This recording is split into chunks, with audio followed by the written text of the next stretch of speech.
السلام عليكم ورحمة الله تعالى وبركاته. نتمنى ما تنساونيش من الاشتراك، والحمد لله ما خاسرين والو على الاشتراك، يعني غير كليك لقيتو بان هاد السلسلة استفدتوا منها. حاولوا ديروا لي واحد ابوني. ما لقيتوش ريوسكم استفدتوا من هاد السلسلة، ما ديروش يا سيدي ابوني. مفهوم؟ يعني نتمنى تدعموني، ونتمنى تعطيوني واحد الحافز اللي يخليني نكمل.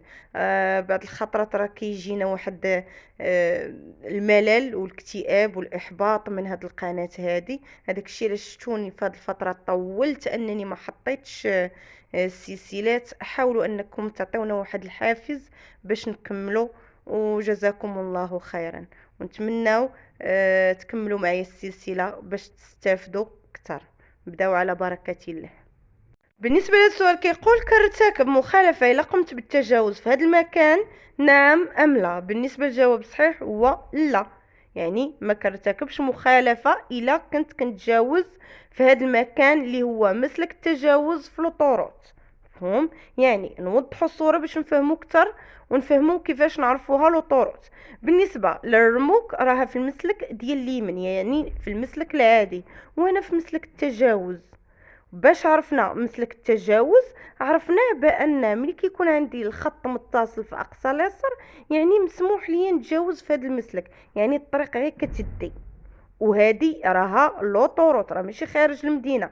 باش نعرفوا لوطوروت كنعرفوها بهذا الخط متصل في اقصى اليسار، كنعرفوها بشرط الوقوف الاستعجالي. ولكن هنا راه كيبان لكم الخرجه، يعني الخرجه شنو سميتها؟ مسلك التباطؤ. وهاد الخطوط اللي كيكونوا متقطعين الوسط راه ماشي الخط غيتصل، راه غير كيبان لكم الخط كيتصل. اما هو كيكونوا مقربين على حسابيه الخرجه اللي كتكون في لوطوروت. يعني في لوطوروت عمركم ما كتلقاو خط متصل وسط الطريق، غير ملي كتكون الخرجه كيقربوا دوك الخطوطه باش انهم يزيدوا يبينوا لكم بان هذه راها خرجه او لا. باش تبان لكم في الطريق بان راه الخرجه غتكون من هنا لقدام. مفهوم؟ يعني في لوطوروت ما كيكونش خط متصل وسط الطريق، كيكون في اقصى اليسار. علاش؟ باش كيبين لكم بان الطريق غير كتدي ما كتجيبش، يعني هنايا غير كتدي مسموح ليا تجاوز. تتكون كدي وكتجيب ديك الساعه عاد نقول انني كرتكب مخالفه الا كانت الرؤيه ما واضحاش، ولا كان جاي شي واحد اونفاس معايا. فهم؟ وواحد الحاجه بغيت نبينها لكم، بان ديك البودره ديال الحديد اولا داك الحاجز ديال الحديد، هذاك راه كيتسمى حاجز السلامه. يعني كنوقفوا الا كنا في حاله عطب ولا شي حاجه كنوقفوا من موراه. هذاك راه ماشي ما كيبينش بانه راه لوطوروت. يعني لوطوروت راه ماشي بالضروره انه يكون فيها داك الحاجز السلامه. فهم؟ يعني ماشي مبيان او لا برهان على انه لوطوروت. بالنسبة للسؤال كيقول خطر وقوع الحوادث كيكون أكبر على المسارات اللي معروفة أو اللي ما معروفاش. بالنسبة للجواب الصحيح هنا هو رقم واحد، اللي معروفة، ماشي اللي ما معروفاش. هنا الأغلب غيكون تالف وغيقول لا، راه اللي ما معروفاش هي اللي غنقدر ندير فيها الحوادث ونقدر ندير فيها. يعني بالعكس، اللي ما معروفاش كتمشي عارف بلا الدنيا ما عارفاش، خاصك تمشي بحذر. ما ربنا تلقى هاد الدرب هذا محبوس او لا فيه دودان او لا. يعني كتكون غادي وانت واخد الحذر ديالك وكتشوف الطريق كي دايره، واش فيها اشغال، واش فيها الدرب محبوس، واش فيها راجلين، واش فيها مدرسه تم. يعني كتكون غادي وراد البال ديالك في الطرقان اللي ما كتكونش عارفهم. هذاك الشيء علاش ما كيكونوش الحوادث بزاف في البلايص اللي ما كتكونش عارفهم. اما بالنسبه للبلاصه اللي كتكون عارفها، راه كتكون بحال بالعربيه داصر. يعني عارف الدرب كيخرج وعارف الضوضاء اللي فيه وعارف هادي، وليني ما كديرش بحسابك الراجلين ولا شي حاجه. يعني كدوز وانت طاير. يعني كثره الحوادث كتكون في البلايص اللي معروفه، يعني اللي عارفه مزيان تما فين كيكونوا الكسايد او لا الحوادث. يعني ماشي بالضروره ان الحوادث كتسمى جسمانيه، تقدر غير ماديه. يعني تقدر مع تساطح مع موتور، تساطح مع طوموبيل. مفهوم؟ يعني ملي كنقولوا الحوادث راه فيها الجسمانيه وفيها الماديه. الماديه هي طوموبيل مع طوموبيل اولا سميتو. الجسمانيه هو انك تضرب واحد الشخص. مفهوم؟ بالنسبه للسؤال كيقول يمكن لي نقوم بنص دوره عند العلامه الاولى، نعم ام لا؟ عند المدار، نعم ام لا؟ بالنسبه للجواب الصحيح هو عند العلامه الاولى لا اللي هو رقم جوج، وعند المدار نعم اللي هو رقم 3. هنا نوضحوا الصورة باش نفهموا اكثر. عندنا العلامة الأولى، هاد العلامة هادي اش كتقول؟ كتقول ممنوع نص دورة، يعني ممنوع أنني ندوز من هاد المسلك هذا أو لا ندوز من هاد المسلك الثاني قبل ما ندير أنا الرومبوا. مفهوم؟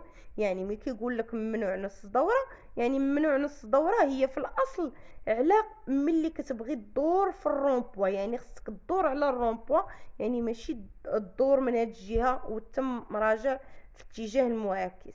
اما بالنسبه لك انك تقدر دير نص دوره في الرومبو، والاغلبيه كيشرحها بانها دير نص دوره هي غتضرب الدوره كامله على الرومبو وترجع في هاد الاتجاه المعاكس.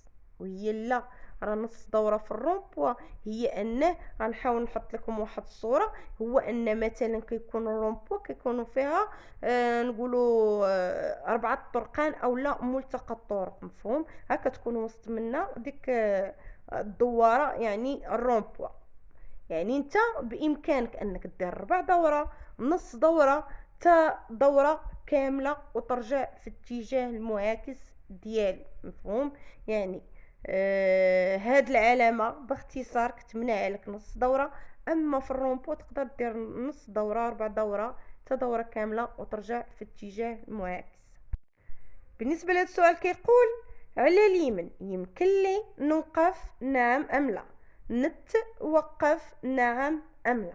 بالنسبة للجواب الصحيح هنا هو لا لا اللي هو رقم جوج ورقم 4، يعني ممنوع الوقوف والتوقف. نفهمو شنو هو نوقف. نوقف كتجي خفيفة ما فيهاش ديك التا المشددة. نوقف هي ننزل راكب او لا نطلع راكب. مفهوم؟ نتوقف يعني هي نستاسيوني، يعني بهذيك التا المشدده او اللي كنزيروا بديك التا، يعني كتاكد لكم بانكم باغيين تستاسيونيو. مفهوم؟ دابا فهمنا شنو هو الفرق ديال نوقف ونتوقف. دابا نفهموا العلامات اللي كيمنعوا لينا هذا الشيء.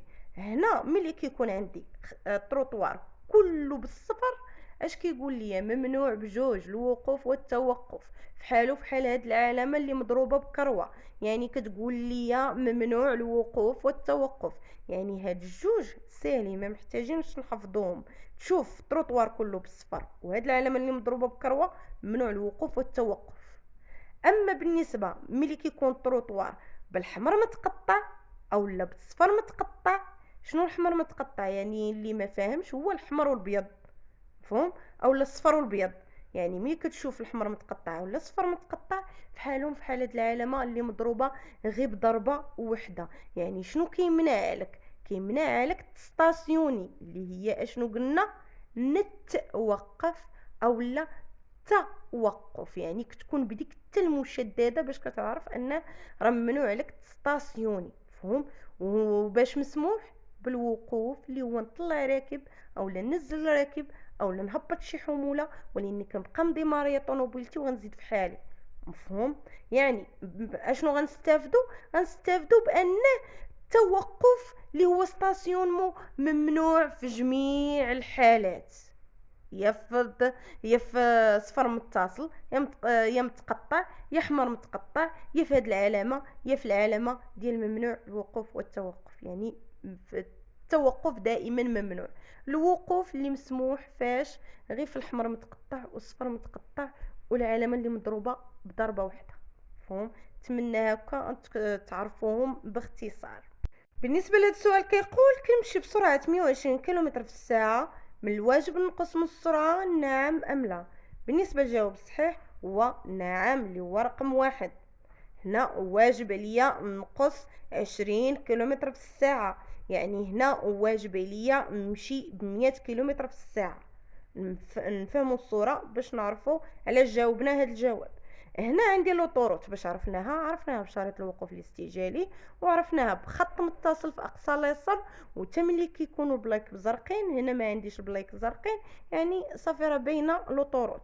قلنا داك الحاجز راه ما كان داك عفوا حاجز السلامه راه كنعرف ماشي معيار بانه لوطوروت، ولكن ملي كيبان ليا راه كنقول لوطوروت، واخا راه كيقدر يكون في خارج لوطوروت، مفهوم، اللي هو طريق السيار اولا طريق السريع. هاد المفردات ملي كتلقاوهم في الامتحان عرفوا بلا كيدويو لكم على لوطوروت، مفهوم.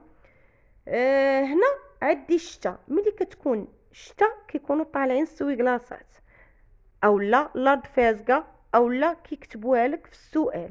ملي كتكون شتا، الضبابة، الثلج، يعني جميع الأحوال الجوية السيئة، دائما كنقصوا 20 كيلومتر في الساعة. علاش؟ حيت كيكون خطر، يعني ملي كيكون عندي واحد الخطر دائما كنقص 20 كيلومتر في الساعة. يعني هنا غنكون غدا خاصني نمشي ب100 وما خصنيش نفوت السرعة ديال 100. هذاك الشيء علاش قلنا كنمشي بسرعة 120 كيلومتر في الساعة. نعم راه قانونيا نمشي ب120، ولكن الا كانت الدنيا والجو صافي والدنيا صافيه. قال لك هنا من الواجب نقص من السرعه. نعم قال لك شحال خاصك تنقص، غنقص 20. يعني بشحال خاصك تولي غادي؟ خاصني نمشي ب100. كنت في خارج المدينه مثلا كنمشيو نورمالمون ب100، يعني غنولي غادا ب80. كنت داخل المدينه كنمشيو ب60، يعني غنولي غادا ب40. يعني دائما كنقصوا 20 كيلومتر في الساعه. بالنسبه للسؤال كيقول كنسمع على الراديو، زر الراديو الموجود على المقود كيمكن لي نخلي يدي على المقود، نعم ام لا؟ كيمكن لي نخلي عيني مركزه على القياده، نعم ام لا؟ بالنسبه للجواب الصحيح هو نعم. نعم اللي هو رقم 1 ورقم 3.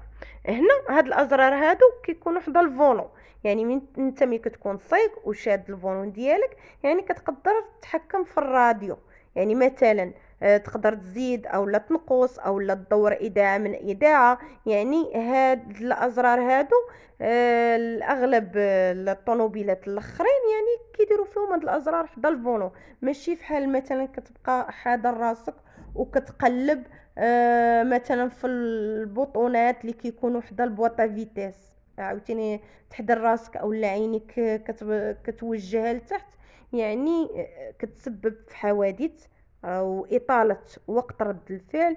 يعني لهادو كيمكنوك من انك تكون حاضي السياقه ديالك، وكيخليو دائما عينك لقدام الطريق، يعني ما كتهبطش راسك. هذاك الشيء علاش كيقول لك كيمكن لي نخلي عيني مركزه على القياده. نعم علاش؟ حيت كتبقى تشوف قدامك، حيت الازرار كلها حداك. ومثلا السويكلاصات عاوتاني كيديروا لك ديك فحال الجعيبه، يعني انك كتدورها باش انك اولا كتهبطها باش انك تخدم السويكلاص اولا الاضواء. هادشي كامل غير باش تخلي عينك مركزه على القياده وكتشوف يعني في الطريق ديالك، ما تهبطش تخندش باش تقلب على الازرار اللي خصك تدور بهم اولا تقلب بهم اولا تشعل بهم الاضواء اولا تخدم بهم السويكلاصات، مفهوم. هادشي كامل كيكون حدا الفولو. بالنسبه للسؤال كيقول يمكن لي نبقى بضوء والطريق مشعوله، نعم ام لا؟ بالنسبه للجواب الصحيح هو لا. هنا الا بغيتو في الامتحان تجاوبوا باختصار غير غيبان لكم الضو كاين، ما عندي لاش نستعمل انا اضواء الطريق، يعني غنقول لا من الاخر. يعني عندي الضو في البطوات لا، قدامي راجل لا، قدامي حيوان لا، قدامي سيارة لا. يعني ممنوع اضواء الطريق ملي كيكون عندي هادشي. الا بغيتو تجاوبوا باختصار هنا غنفهموا الصورة باش نفهموا اكثر. هنا انا عندي هاد البانو اولا هاد البلاكه هادي بان مكتوب فيها الدار البيضاء فقط، ما مكتوبش فيها شحال من كيلومتراج باقي ليا باش نوصل للدار البيضاء. يعني انت دخلتي ليها اولا داخل، يعني انت في الباب، مفهوم. يعني وداخل المدينه اش كنستعملوا اضواء تقابل فقط. وهنا راه كيبانوا لي الاضواء في الشارع، يعني ملي كيكونوا الاضواء في الشارع يعني برك عليا نضوي بالتقابل. يعني ما عندي لاش نستعمل اضواء الطريق. قلنا اضواء الطريق خارج المدينه وما خص يكون قدامي حتى واحد. ونعاودو نذكروا الاضواء على شحال كيضويو. ضو الوضع على نفسه، غير كنستاسيونيو بيه اولا كنمشيو بيه في اناره مضويه في الشارع، مفهوم. التقابل في جميع الحالات، يعني كنستعملوه في جميع الحالات. يعني ملي كتمشيو تشوفوا الوضع في امتى كنستعملوه، واضواء الطريق امتى كنستعملوه، كتعرفوا بان التقابل في جميع الحالات. يعني اضواء الطريق خارج المدينه وما يكون قدامي حتى واحد، يعني راه باينه. الا كان قدامك شي واحد اكيد غتحول التقابل. كنتي داخل المدينه التقابل، كان قدامك راجل حيوان سياره التقابل، في نفق التقابل، شتا الضبابه الثلج العجاج التقابل. يعني التقابل في جميع الحالات. ملي كتفهموا امتى كنستعملوا اضواء الطريق واضواء الوضع، صافي التقابل فيما قال لك واش شنو نستعمل قول ليه تقابل. نتمنى يكون هادشي مفهوم. بالنسبه لهذا السؤال كيقول: التكلم اثناء القياده كيتسبب في اطاله وقت رد الفعل، نعم ام لا؟ تثبيت العينين، نعم ام لا؟ بالنسبه للجواب صحيح هنا هو رقم 1 ورقم 3 اللي هو نعم. نعم كيتسبب في اطاله وقت رد الفعل دائما. التكلم اثناء السياقه اولا الماكله، انك تاكل في الطوموبيل، ولا كتخدم في الراديو، ولا شارب الدواء، ولا شارب الخمر، ولا شارب المخدرات، هادشي كامل كيزيد في وقت رد الفعل، مفهوم. يعني في النورمال اننا كنكونوا نورمال، ما مشكل مع صاحبي حدايا، ما كندوي مع شي حد، ما ملاهي بشي حاجه، ما شارب مخدرات، كيكون عندي في الثانيه. يعني كنكون نورمال في الثانيه، مركز على القياده ديالي، رد الفعل ديالي غيكون في الثانيه. ولكن الا كنت ملاهي بهذا الشيء اولا شارب الدواء ولا المخدرات، راه كيزيد كيطوال، يعني كيولي حتى لجوج ثواني. هذاك الشيء علاش ما كنقولوش رد الفعل، وقت رد الفعل كينقص، مفهوم. غير كتسمعوا ديك كينقص، ما غنجاوبش عليها نهائيا، ما غنكملش انا السؤال. دائما وقت رد الفعل كيطوال، مفهوم. ومثلا بحال هكا الا كنتي كدوي في التليفون او لا كنتي كتاكل في الطوموبيل، راه عليها غرامه ماليه، مفهوم. على حسب، الا باش شدك راه من 300 درهم حتى 400 درهم ما تخلص عليه، مفهوم. المهم هنا قال لك كيثبت العينين. شنو كيثبت العينين؟ مثلا انت يا ساهي في واحد الحاجه انك كدوي، راه اكيد كتسهى، عينيك كيسهاو ما كيبقاوش يشوفوا، حيت حنا عندنا الدماغ هو اللي كيشوف، اما العين راه غا عاكسه للصوره. يعني انت ملي تخدام بدماغك واش غتشوف في طريقك؟ مثلا واحد ملي كنقولوا فساهي، يعني راه كيفكر في شي حاجه وراه ما كيشوفش قدامه، او لا ما كيسمعكش حتى اش كتقول. يعني الوظائف الاخرى ما كيبقاوش خدامين حيت الدماغ خدام. نتمنى هذه المساله تكونوا فهمتوها. يعني تثبيت العينين هو السهو كما كنقولوا، ساهي بالعربيه. بالنسبه للسؤال كيقول: على بعد 1000 متر تشوير طرقي كيعلن على طريق فيها حركه اكتفاء او مسار تجاوز او طريق ذو اتجاه واحد. بالنسبه للجواب الصحيح هو رقم 2 اللي هو مسار تجاوز. فهموا الصوره باش نفهموا اكثر. هنا باش غنبداو بالطريق اللي انا فيها. هاد الطريق هادي اش كيبان لكم؟ كيبان لكم بان الطريق راه كدي وكتجيب. يعني انا عندي مسلك واللي جايين عندهم مسلك. باش عرفناها بان ملي كيكون في اقصى المسلك على اليسار، ملي كيكون خط متقطع او لا ما كاينش، يعني كدي وكتجيب. كان متصل يعني الطريق غير كتدي. وباش غيبين لينا اكثر ان الطريق كدي وكتجيب، هو هذا الخط متصل لوسط الطريق، يعني فاصل بيني وبين دوك الناس اللي جايين. يعني انا ممنوع عليا التجاوز وهما ممنوع عليهم التجاوز. يعني في هذه الحاله حنا في الطريق عندنا غير مسلك واحد. اش قالوا لينا في البانو؟ قالوا لينا على بعد مترو، يعني هاد العلامه ديال الصغرى سميتها على بعد. وشنو كيقصدوا بعلى بعد؟ يعني ها امتى غيبدا، مفهوم. يعني على بعد 1000 متر غيولي عندنا مسلك التجاوز واللي جايين عندهم مسلك تجاوز. يعني على بعد 1000 متر غيولي زيد عندي انا مسلك واللي جايين زيد عندهم مسلك. يعني باش غنجاوبو بمسار التجاوز، يعني كيعلن على ان غيولي عندي مسار ديال التجاوز. مسار هو مسلك، هو يعني مسلك، مفهوم. اما طريق فيها حركه السير كتيفه، راه هي هاد العلامه هادي ديال الانتباه، كتقول لك انتباه، طريق فيها حركه السير كتيفه، مفهوم. اما بالنسبه للعلامه اللي كتقول لك طريق ذو اتجاه واحد، راه هي هاد العلامه مربعه وفيها السهم عريض الوسط. عقلوا هذه راه كتسمى طريق ذو اتجاه واحد ملي كيكون هاد البانو مربع. اما اللي دايره راها اجبار، حاولوا انك ما تخلطوش بيناتهم، يعني دائما الارشاد كيكون مربع اولا مستطيل، والاجبار كيكون مدور. بالنسبه لهذا السؤال كيقول من الواجب على العربات اللي جايه من اليسار تعطيني حق الاسبقيه، نعم ام لا؟ بطبيعه الحال الجواب الصحيح هو لا. واش اللي جايين يعطوني انا حق الاسبقيه؟ شكون اللي خصو يعطي حق الاسبقيه الاخر؟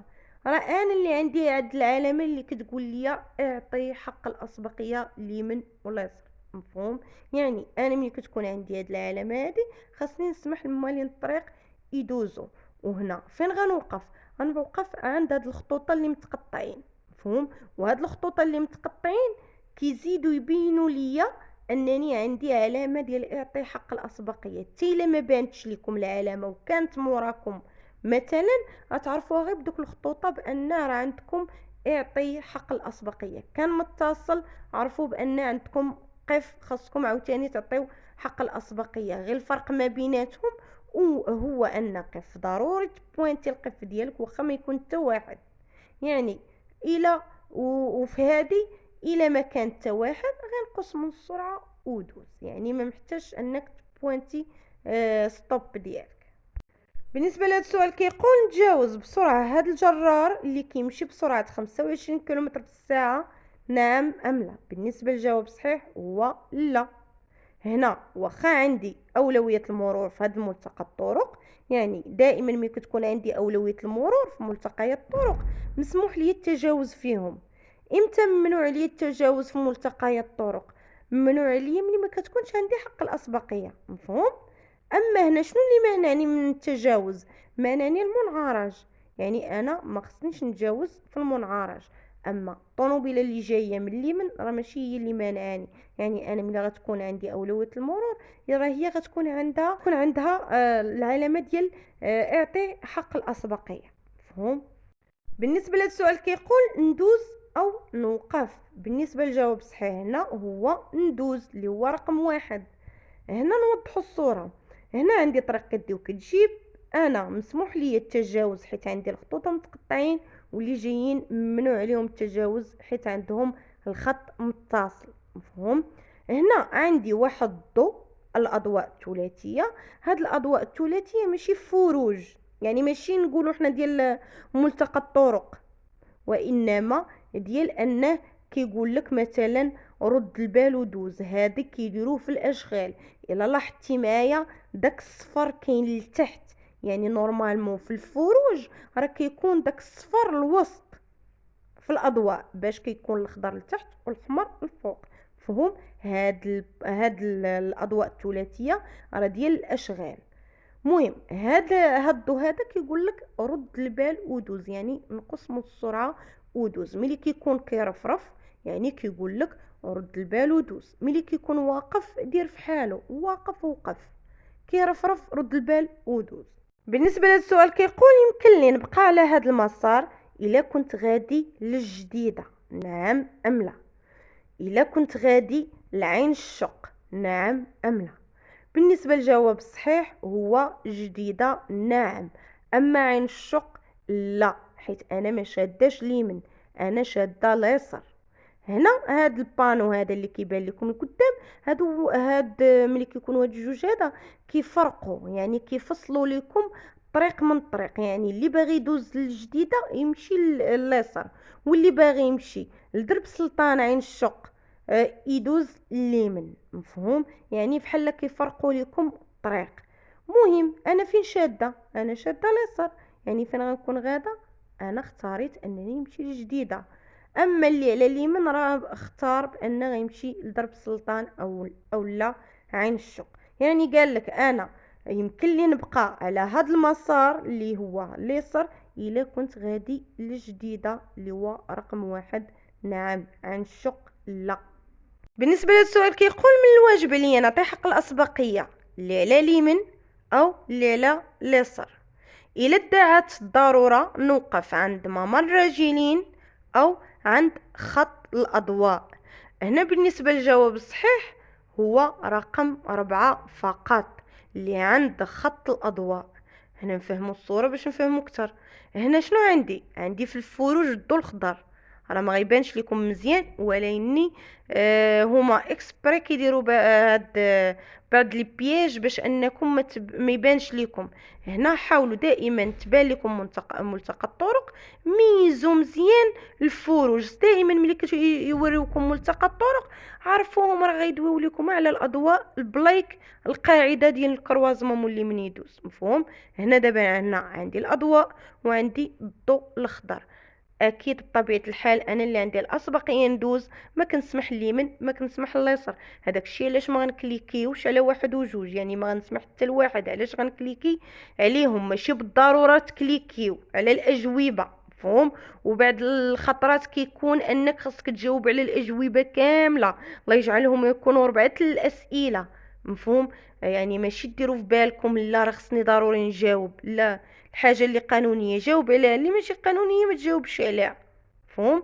هنا الا قال لك الا ادعى الضروره نوقف عند ممر الراجلين، ما كنوقفوش عند ممر الراجلين، كنوقفوا عند الخط، يا اما خط الاضواء يا اما خط البلايك فقط. ما كنوقفوش عند ممر الراجلين ونحبسوا الراجلين انهم يدوزوا. نتمنى السؤال يكون مفهوم.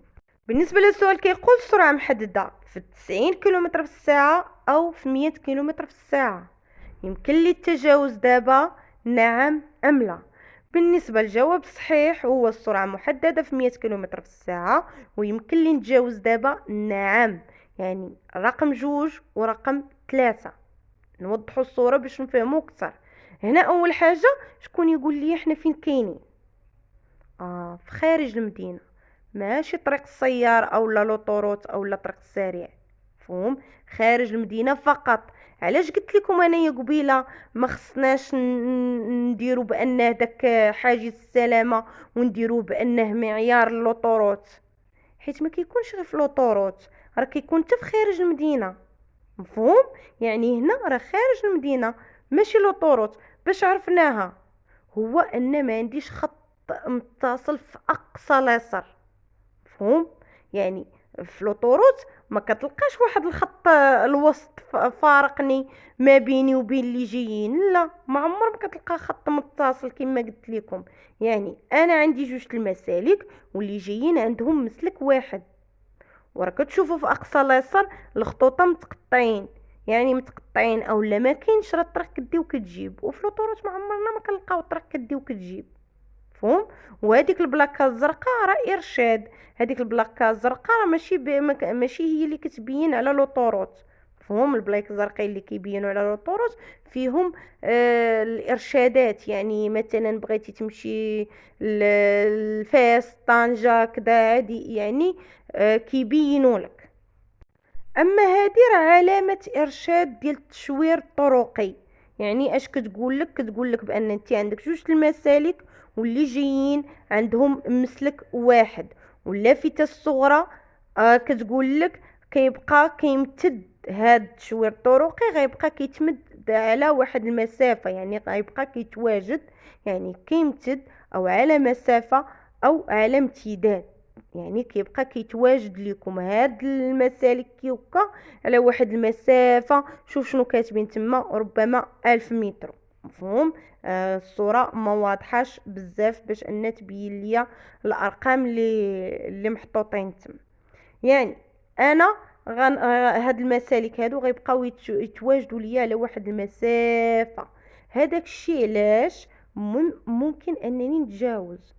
مفهوم؟ يعني انا عندي 2 المسالك، يعني عندي مسلك التجاوز، يعني انا حرة في التجاوز. والسرعة خارج المدينة اكيد محدودة في 100 كيلومتر في الساعة. بالنسبة لهذا السؤال كيقول هاد العلامة كتمنع الوقوف على الطريق أو على جنب الطريق.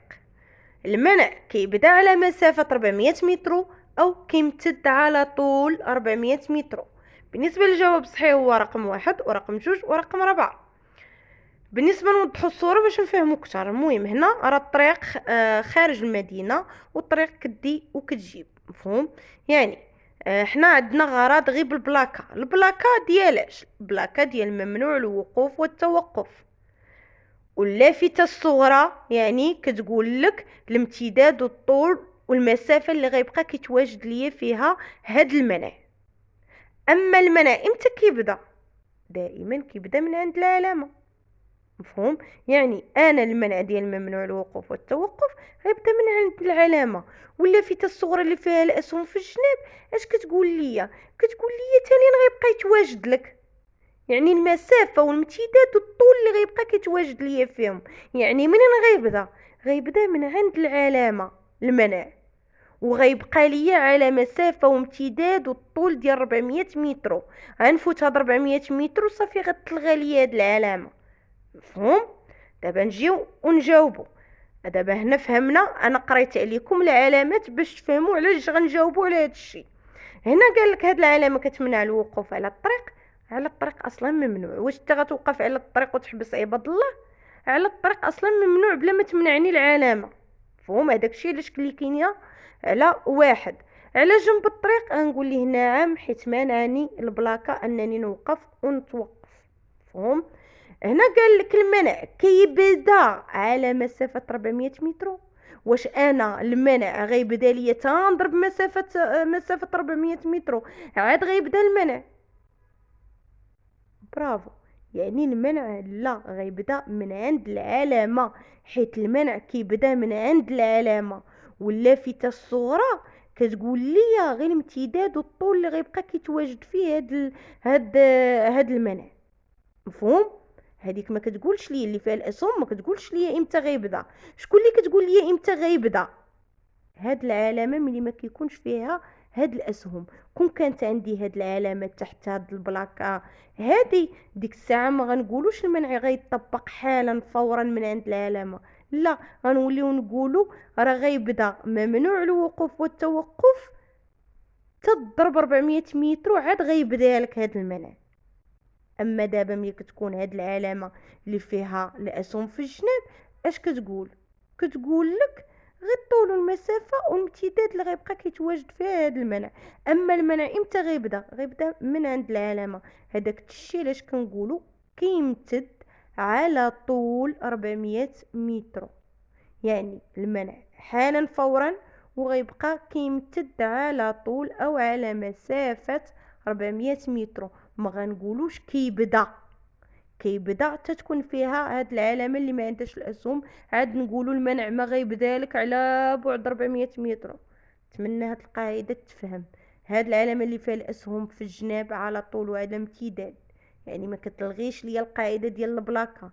يعني البلاكه عندي المنع كيبدا حالا، صافي راه غيبدا حالا وغيبقى يتواجد ليا هذا الخطر على مسافه 400 متر. اما بالنسبه لهاد العلامه اللي ما فيهاش الاسهم، هذه اش كتقول ليا؟ كتقول ليا امتى غيبدا. ما يمكنش ليا نقول لهم لا راه البلاكه كتقول ليا كتبدا من عندها وهما حاطين ليا في اللافته الصغرى كيقولوا ليا ها امتى غيبدا. يعني هاد العلامه كتلغي ليا القاعده ديال اي بلاكه. نتمنى تكونوا فهمتوني. بالنسبه لهذا السؤال كيقول باش نمشي للدار البيضاء نبقى على هاد المسار ولا نحاز المسلك على اليسار؟ بالنسبه للجواب الصحيح هو نبقى على هاد المسار اللي هو رقم 1.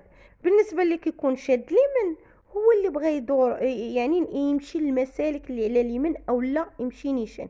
دائما المسلك ديال اليمين ديروها في دماغكم بان اللي بغى يمشي نيشان او لا يدور اليمين. يعني انا عندي وسط المدينه او لا حي اكدال، يعني باش انني كندور فيهم على اليمين يعني نبقى في اليمين. والدار البيضاء باش انني نمشي نيشان يعني كنبقى في اليمين. اما بالنسبه اللي كيبغي يدور على اليسار خصو يشد اليسار. يعني اللي باغي يمشي لحي الرياض يشد اليسار. يعني انا فين كنعرف راسي باش كنعرف راسي فين كاينه، كنعرفها بهاد الفولون هادي. الا ما كانتش الفولون راه كيبانوا لك السوي كلاصات، يعني انت شاد اليمين باش الا بغيتي تمشي وسط المدينه او لا ديريكت للدار البيضاء.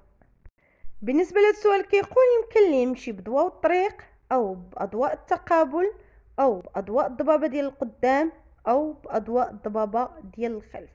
بالنسبه للجواب الصحيح هنا هو التقابل واضواء الضبابه ديال القدام واضواء الضبابه ديال الخلف، يعني رقم 2 ورقم 3 ورقم 4.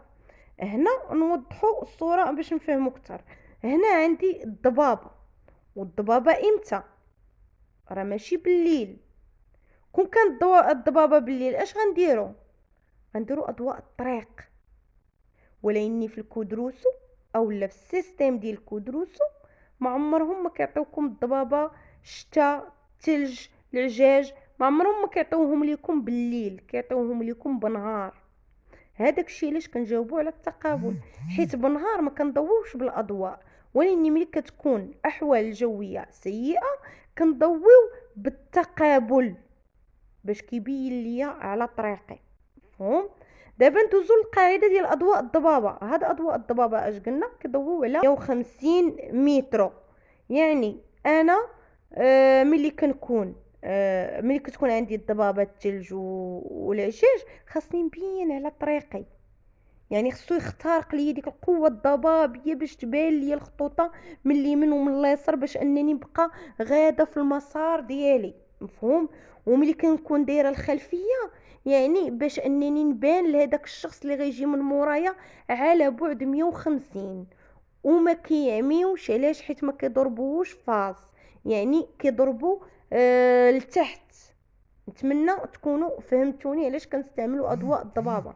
دابا هنا نجيو للقاعده. هنا القاعده كاين الاختلاف غير في الشتاء، يعني الشتاء دائما كنستعملوا اضواء التقابل واضواء الضبابه الاماميه فقط، يعني الاماميه فقط.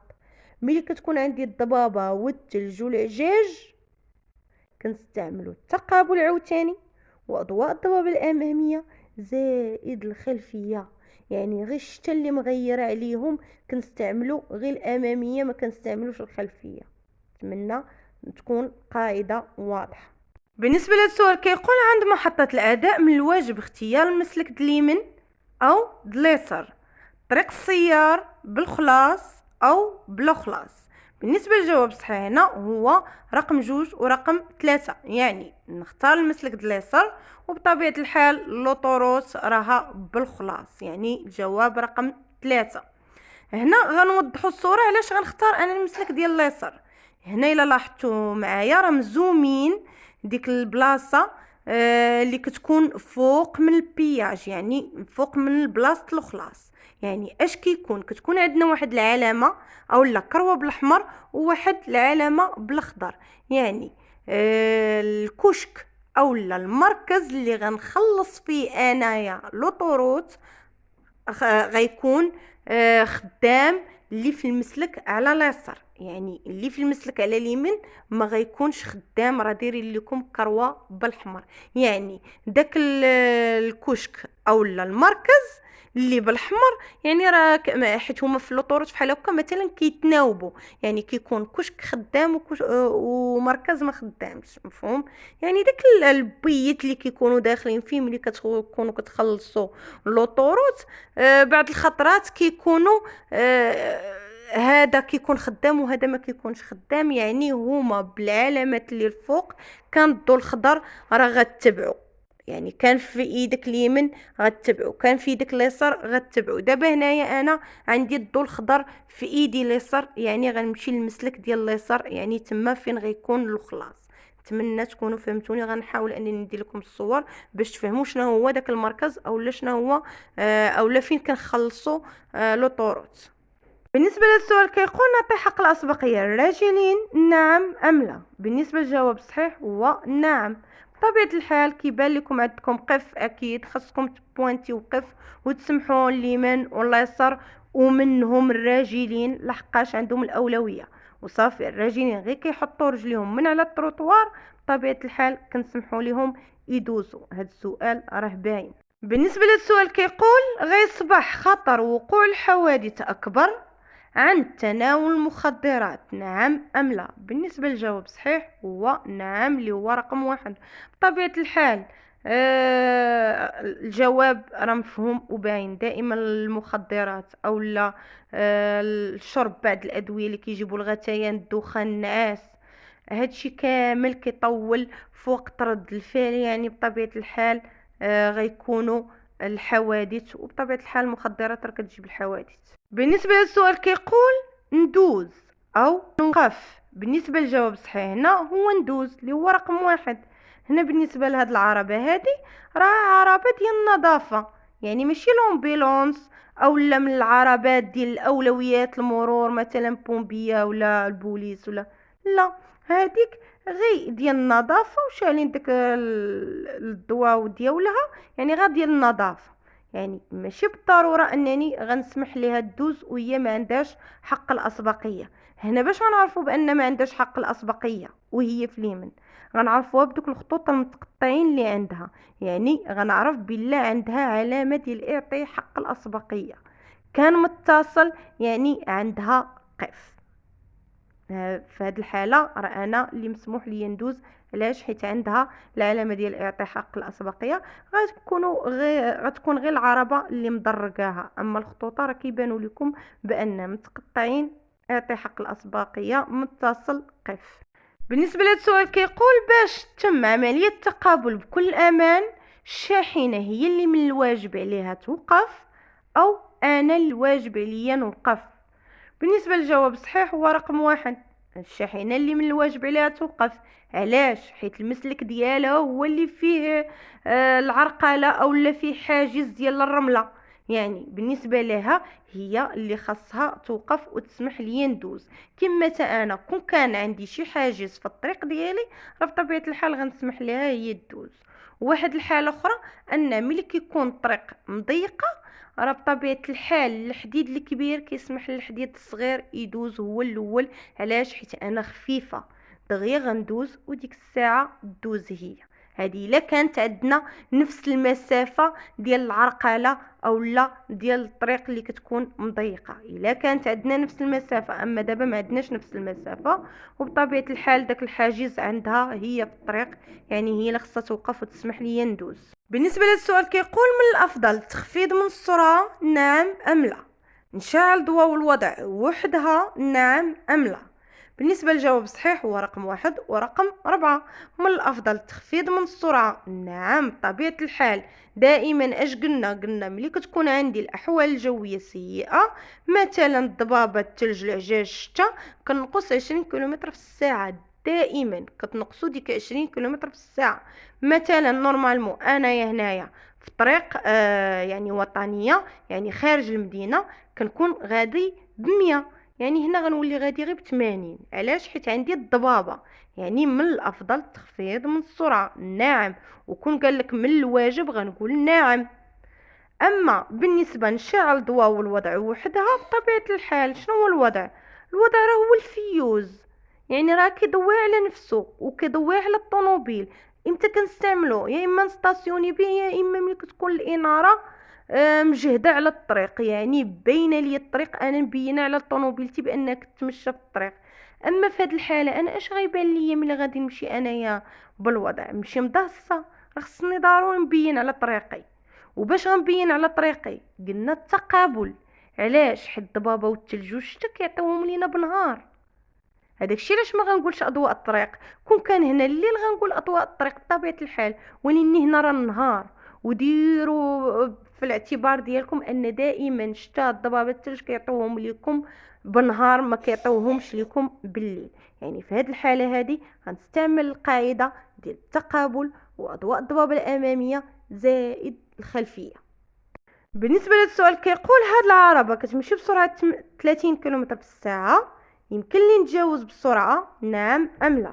بالنسبه للجواب الصحيح هو لا، اللي هو رقم 2. اكيد غتكون باينه، غير يقولوا لك ديك بالسرعه عرف فيها شي مشكل، يعني عرف فيها ان دائما ما كنتجاوزوش حنا بالسرعه نهائيا. هنا اول حاجه عندي خط متصل، وملي كيكون عندي خط متصل صافي، راه بحال شي جدار اعتبروه، الله يجعلو يكون غادي غير ب20 ماشي حتى ب30. يعني انا غنبقى تيكون مسموح لي التجاوز، عاد ديك الساعه نتجاوز.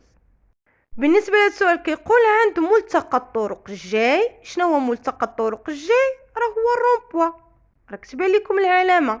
مفهوم؟ يعني من الواجب عليا نعطي حق الاسبقيه، نعم ام لا؟ يمكن لي نقوم بنص دوره، نعم ام لا؟ بالنسبه للجواب الصحيح هو نعم نعم. هنا عند ملتقى الطرق اللي هي الرومبوا كما قلنا، راه كيبان لكم علامه اعطي حق الاسبقيه.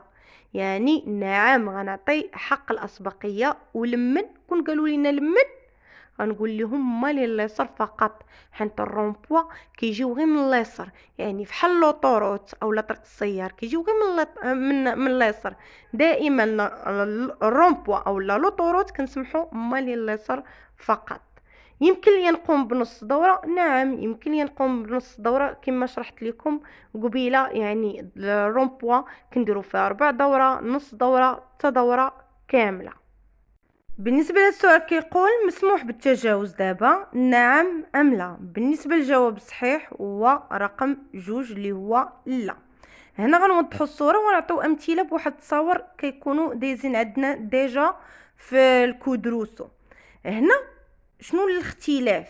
هنا ملي كتكون عندي واحد العقبه مسموح لي التجاوز فيها بشرط انه يكون عندي مسلك التجاوز. فهم؟ يعني واخا تكون عندي عقبه، واخا يكون عندي منعرج، مسموح ليا التجاوز ملي كيكون عندي مسلك التجاوز. فهم؟ اما ملي كيكون عندي واحد المنحدر اللي هو خطير، ممنوع عليا فيه التجاوز. علاش؟ حيت انا خطر عليا ديك الحدوره. يعني في المنعرج او لا عقبه ما كنكونش خايفه. علاش؟ حيت ما غيكون جاي حتى شي واحد، وما خايفاش من عقبه اللي غتكون يعني مسرحه الطريق عاوتاني، اولا منعرج كيتكون مسرحه الطريق. اما في الحدوره باش انك غتجاوز في واحد الحدوره غتقدر تقلب بك الطوموبيل اولا يعني بحال كتصوطا. يعني هذاك الشيء علاش ممنوع علينا ان ملي كيكون منحدر قدامنا ممنوع علينا نتجاوزه. مفهوم؟ يعني هنا غنحاولوا اننا نلاحظوا الفرق، نفهموا بعدا هاد الصوره هادي باش تفهموا اكثر. بالله هاد الصوره هادي عندي جوج المسالك واللي جايين عندهم مسلك واحد. باش عرفناها بداك الخط اللي فاصل بيني وبين دوك الناس اللي جايين. مفهوم؟ يعني انا باش غنعرف واش هادي عقبه ولا عقبه وتابعها منحدر. هنا ملي كتكون عندي عقبه وتابعها منحدر، شوف كيفاش كتكون الطوموبيله، كتكون بين فيها غير واحد شويه، ما كتبانش لك بلا على الطريق، يعني ما كتبانش لك مكموله. عكس هاد الطوموبيلات اللي في هاد الصور هادي، شو كيكتبان لك الضواو ديالها وكيبان لك بان الطوموبيله مسرحه على الطريق. يعني غتواجهك واحد العقبه ومن موراها طريق مسرحه او لا موطيه، ماشي فحال هادي كتبان لك بلا كاينه الحدوره، وهذيك الحدوره هي اللي منعتنا في هاد الصوره اننا نتجاوزوا. بالنسبه لهذا السؤال كيقول في هذا المكان التوقف بالخلاص، نعم ام لا؟ بالنسبه للجواب الصحيح هو نعم اللي هو رقم 1. هنا راه عندنا الباركينغ او لا ستاسيونمون بالخلاص. الا لاحظتوا معايا ديك العلامه اللي فيها بي وفيها ايد وعمله نقديه، كيبين لكم بانه راه هذا المسلك هذا اولا هاد الطريق هذه ستاسيونمون فيها بالخلاص. ولا ما بانش لكم كاع كيبانوا لكم خطوطه واخا هنا باهتين، ولكن كيبان لكم بانه ملي كيكونوا خطوطه متقطعين بالزرق كيأكدوا لكم بانه بالخلاص وبطبيعه الحال وقت محدد، مثلا 2 دراهم للساعه. الا كانوا زادوا فيها الله اعلم. مهم مثلا بالخلاص ووقت محدد. هما ما كيقولوش لكم شحال الثمن، ولكن كيقولوا لكم غير واش وقت محدد. نعم، بحال مثلا 2 دراهم اولا 3 دراهم للساعه. مفهوم. وإلا ما لقاوكش حطيتي ديك الوريقه في الزجاج الواقيه الاماميه، يعني كتدخلها من الداخل وانت كتبينها باش ملي كتجي الديباناج ما كتكروشيش لك على الرويضه، مفهوم. حيت الا ما خلصتيش كيجيو كيديروا لك عليها كيسميوه الصباط بالعربيه. بالنسبه لهذا السؤال كيقول خطأت في الاتجاه، مازال يمكن لي نغير المسلك باش نتوجه للقدام، نعم ام لا؟ بالنسبه للجواب الصحيح هو لا. علاش؟ حيت انا الفولون ديالي ملي كتكون قدام سهم الاجبار، راه هذاك السهم سميتو الاجبار، يعني هو سميتو سهم الاتجاه كيوجهك فين خاصك تمشي، ولكن راه مجبره انك تتبعو. يعني ملي كيكون اخر السهم في الاسهم ديال الاجبار راه مجبر انك تتبعو. واش انت مبار كيعلموك بثلاثه الاسهم 4 الاسهم، جيتي حتى الاخر عاد غتبدل المسلك وتعرقل السير، مفهوم.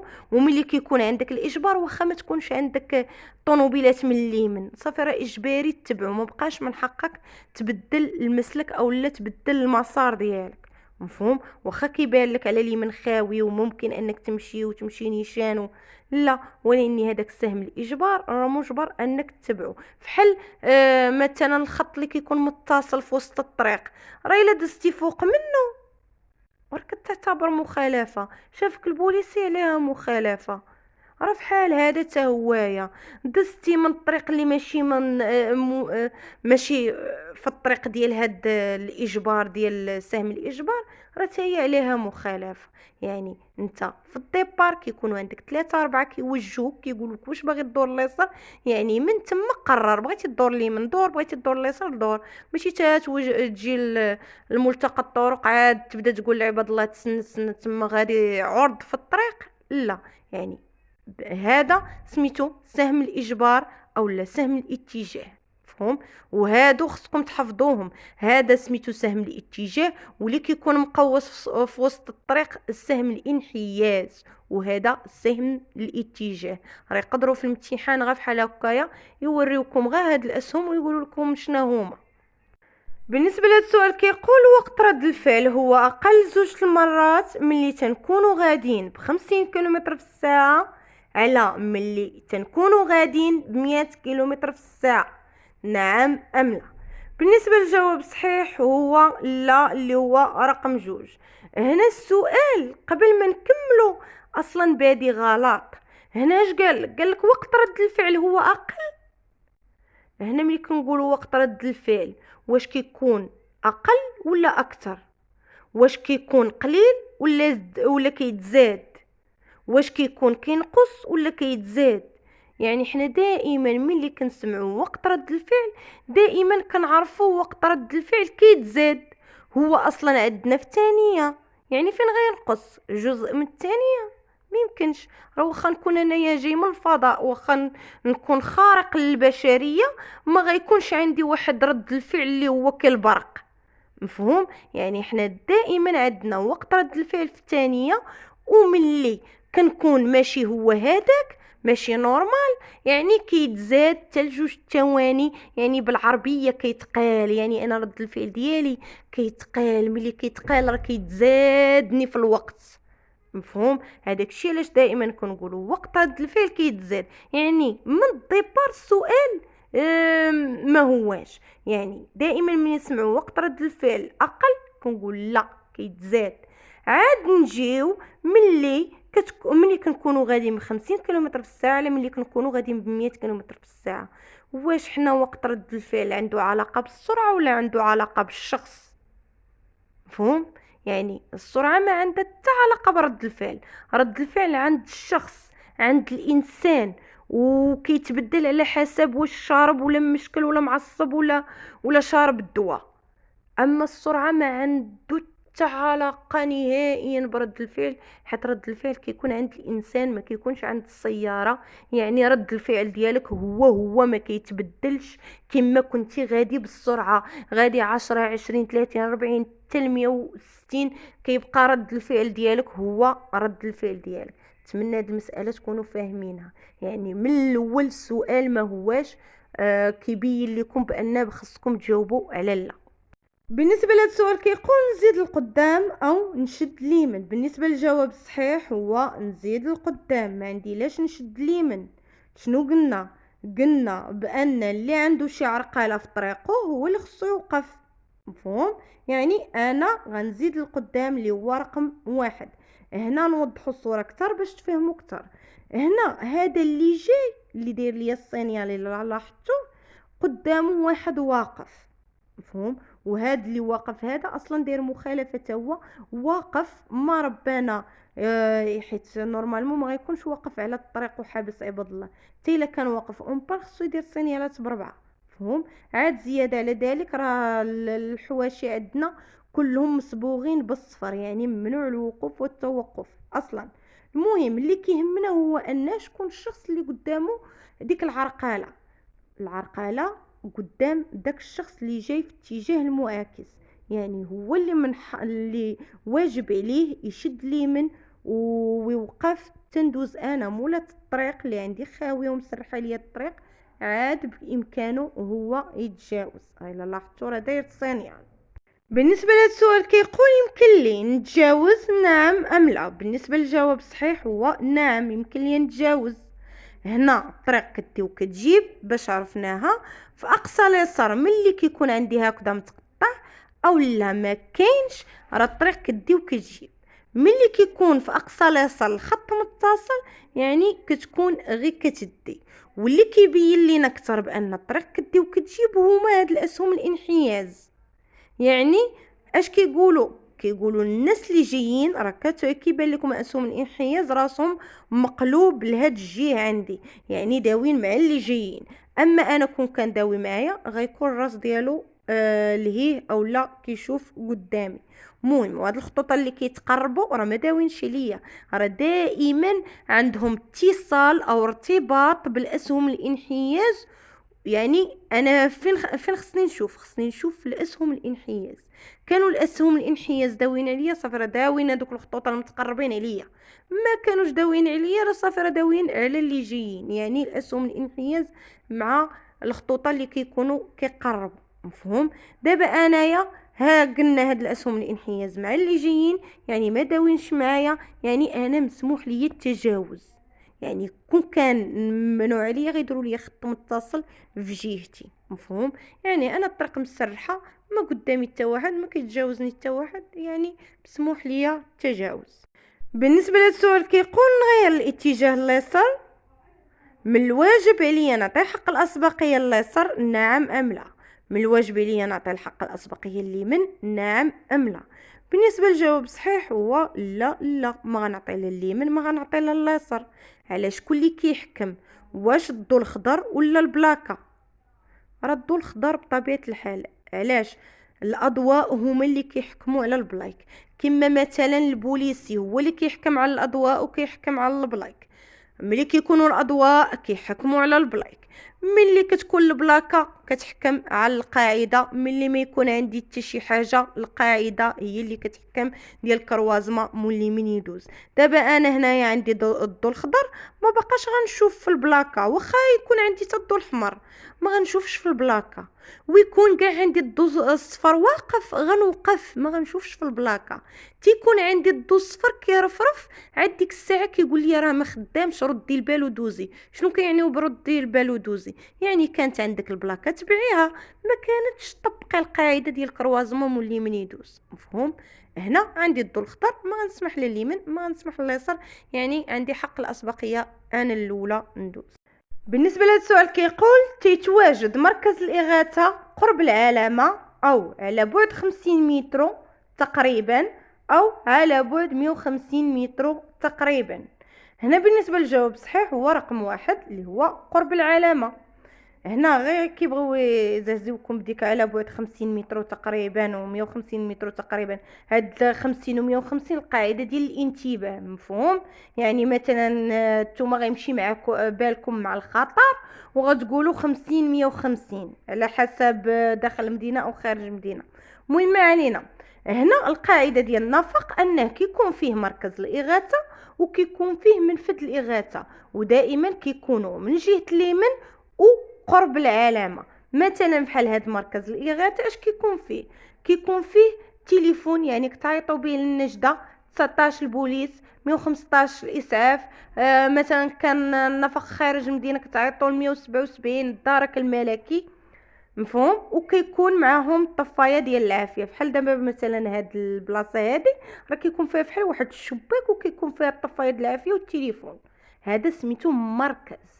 اما منفذ الاغاثه كيكون فيه هاد العلامه ديال جري، دري غادي كيجري بالخضر يعني، وكيكون باب يعني باش كتخرجوا من هاد النفق.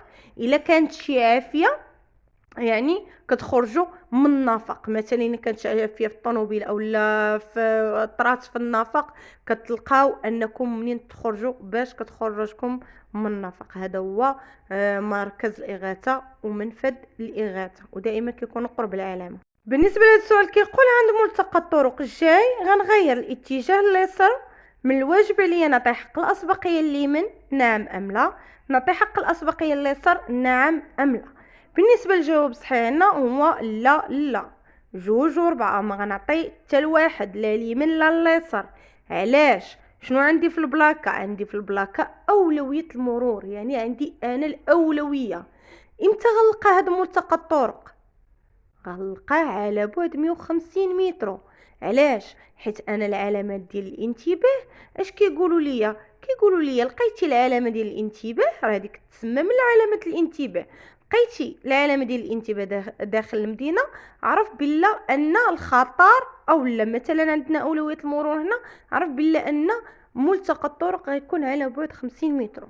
لقيتي هاد العلامه ديال اولويه المرور خارج المدينه، غتعرف بان ملتقى الطرق غيكون على بعد 150 متر. يعني من هنا على بعد 150 متر غنلقاو واحد ملتقى الطرق. اش خصني نطبق فيه؟ نطبق فيه الاولويه ديالي انا، وما غنسمح لا اليمين لا اليسار.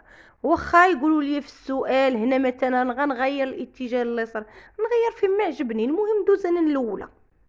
امتى غنفكر بانني الا درت اليسار نسمح اللي جاي قبالتي فقط، يعني انا ملي غنبغي ندور اليسار نسمح اللي جاي قبالتي واخا تكون عندي اولويه المرور، مفهوم.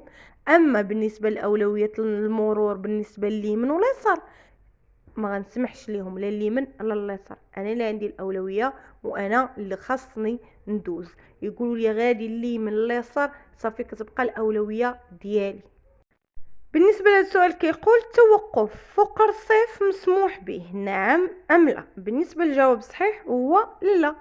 اصلا التوقف فوق الرصيف راه ممنوع، الرصيف ديال الراجلين ماشي ديال الطوموبيلات باش اننا نوقفوا ولا نتوقفوا، مفهوم. عاد زياده على ذلك عندنا واحد الخط يعني بالصفر. اش كيقول لي؟ يا اما كيكون تروطوار بالصفر اولا كيكون خط في جنب الطريق بالصفر، يعني متصل بالصفر. كيقول لك ممنوع الوقوف والتوقف، يعني في هذه الحاله ممنوع الوقوف والتوقف.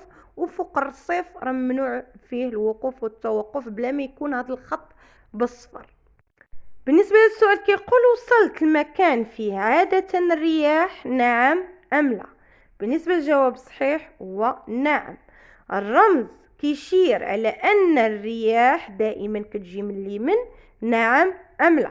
بالنسبه للجواب الصحيح هو لا، يعني هذا الرمز هذا او لا هاد اللافته بالمعنى الصحيح اولا البانو اش كيقول لك؟ كيقول لك انتباه الرياح. ودائما القاعده ديال الانتباه اش كتقول؟ كيقول كيجي الخطر من اليمين ومن اليسار، كما كان نوع هذا الخطر الدراجات، تساقط الاحجار، حيوانات اليفه، حيوانات متوحشه، الرياح، دائما الخطر كيجي من اليمين ومن اليسار. ولا لقيتو هاد البانو داخل المدينه عرفوا الخطر غيكون على بعد 50، لقيتو هاد البانو خارج المدينه عرفوا الخطر غيكون على بعد 150. فهم؟ هذه هي القاعده ديال الانتباه بصفه عامه. وهنا قال لك وصلت المكان فيه عاده الرياح نعم. علاش؟ حيت عندي في البلاكه. اما باش كيجي من اليمين فقط اولا من اليسار فقط، لا، راه كيجي من اليمين وكيجي من اليسار. شنو اللي كيبين لك واش جاي من اليمين ولا جاي من اليسار؟ هي ماشي علامه، وانما فحال الباش كيتنفخ ملي كتكون الرياح صاده لواحد الجهه كيتنفخ وكيبين لك الرياح منين جاي، مفهوم؟ هذا هو اللي كيبين لك منين كيجي منين كتجي الرياح. اما هاد العلامه راه غبانو ديال الحديد محطوطه، يعني ما كيدورهاش الريح، يعني غير كيقول لكم الرياح كتواجد هنا، كتجي من اليمين من اليسار الله اعلم. بالنسبة لهذا السؤال كيقول يمكن لي نتجاوز هاد السيارة نعم أم لا؟ بالنسبة للجواب الصحيح هو لا. نوضحو الصورة باش نعرفو علاش. هنا عندي طريق كدي وكتجيب، اش قلنا على الخط متصل اللي في أقصى اليسار، إلا كان متقطع بحال هكا أو لا ما كاينش كتعرف بلا الطريق كدي وكتجيب. كان متصل يعني طريق كلها غير كتدي وبجوج طرقان ديالك، مفهوم؟ وهنا اشنو عندي الوسط الخطوطه كيتقاربوا، يعني الخط غيتصل، يعني ممنوع ليا التجاوز. هنا قال لك يمكن لي نتجاوز هاد السياره، غنقول ليه لا علموني بانني بقى شاده اليمين ديالي بحال اسهم الانحياز، يعني كيقول لك شد اليمين ديالك صافي راه الخط غيتصل، يعني هنايا الخط غيتصل ممنوع عليا التجاوز. بالنسبه للسؤال كيقول التوقف هذا المكان من الواجب عليا نخلي مشعول ضوء الوضع نعم ام لا؟ ضوء التقابل نعم ام لا؟ بالنسبه للجواب الصحيح هنا هو الوضع نعم، اما التقابل لا. شنو عندنا القاعده اللي كنتوقفوا بها؟ القاعده هو اننا ملي كنكونوا في بلاصه مظلمه وباغي نستاسيونيو او لا نوقفوا ولا نتوقفوا، خاصنا نضويو باضواء الوضع، يعني اضواء الوضع فقط. هذه هي القاعده ديال التوقف، يعني ما كنستعملوا لا التقابل لا اضواء الطريق. واخا هنايا كتبان لكم انكم خارج المدينه وغتعتبروا بان الدنيا مظلمه وخصك تضوي على نفسك وعلى الطريق، ولكن القاعده كتقول لينا اننا ملي كنبغيو نوقفوا ولا نتوقفوا خصنا نضويو بضواء الوضع، غير كنبينوا على طوموبيلتنا فقط، ما عندناش علاش نبينوا على الطريق، مفهوم؟ اما بالنسبه للتقابل راه كنستعملوه في جميع الحالات، يعني داخل المدينه بطبيعه الحال كان غير كيغرب المغرب كنشعلوا تقابل. اما بالنسبه لخارج المدينه امتى كنستعملوه؟ الا كان قدامي شي طوموبيله باش ما نعميهاش، راجل حيوان، مفهوم؟ اولا شي منعرج نستعملو في واحد الفتره قصيره باش انني نقدر نتقابل مع داك الشخص اللي غيدوز من قدامي، باش انني ما نعميهش باضواء الطريق. ما لقيت حتى واحد عاوتاني نحول اضواء الطريق اللي هما كيضويو على 100 متر اللي هما في الاصل كنستعملوه خارج المدينه، وما خاص يكون قدامي حتى واحد وفي الظلمه، مفهوم؟ يعني في هذه الحاله فاش كنستعملوا اضواء الطريق اللي كضوي على 100 متر، قلنا التقابل على 30 متر، قلنا الوضع على نفسه غير كنستاسيونيو به ولا داخل المدينه ملي كتكون الاناره مجهده ديال البطوات. هادو خصهم يتحفظوا ويتفهموا بهذه الطريقه باش تعرفوا تجاوبوا على الاسئله. هذاك الشيء علاش قلنا الوضع نعم التقابل لا. بالنسبه لهذا السؤال كيقول على بعد 200 متر غنغير المسلك نعم ام لا؟ بالنسبة للجواب الصحيح هو نعم، اللي هو رقم 1. هنا عندنا طريق كدي وكتجيب ياك، وعندنا فيها الاشغال. باش عرفنا كاينين الاشغال عرفنا بهاد العلامة او البانو اللي عندي بالصفر، عرفنا بلا عندي الاشغال. هنا ملي كيكون عندي فيها لتحت ديك العلامة الصغرى اللي هي على بعد، يعني امتى غيبدا او لا غيغيروا لك المسلك، يعني تال على بعد 200 متر عاد بإمكانك أنك تغير المسلك اليسار، يعني أنا بإمكاني نغير المسلك اليسار. هنا هاد العلامة هادي كيكونوا فيها جوج علامات، مفهوم؟ هاد العلامة اللي فيها غي سهم واحد هذه كتقول لك غتغير المسلك، اما اللي فيها جوج اسهم ما كتقولش لك غتغير المسلك. المسالك كيبقاو هما يعني انا الا كنت في اليسار كنبقى في اليسار وندور، كنت في اليمين كنبقى في اليمين وكندور، يعني جوج المسالك بجوجهم غينحرفوا او لا غيدوروا. المهم نتوما عقلوا امتى كتبدلوا المسلك، كتبدلوها ملي كيكون عندكم في البانو غير سهم واحد، اما جوج اسهم ما كتبدلوهاش اللي في شي مسلك كيشدوا.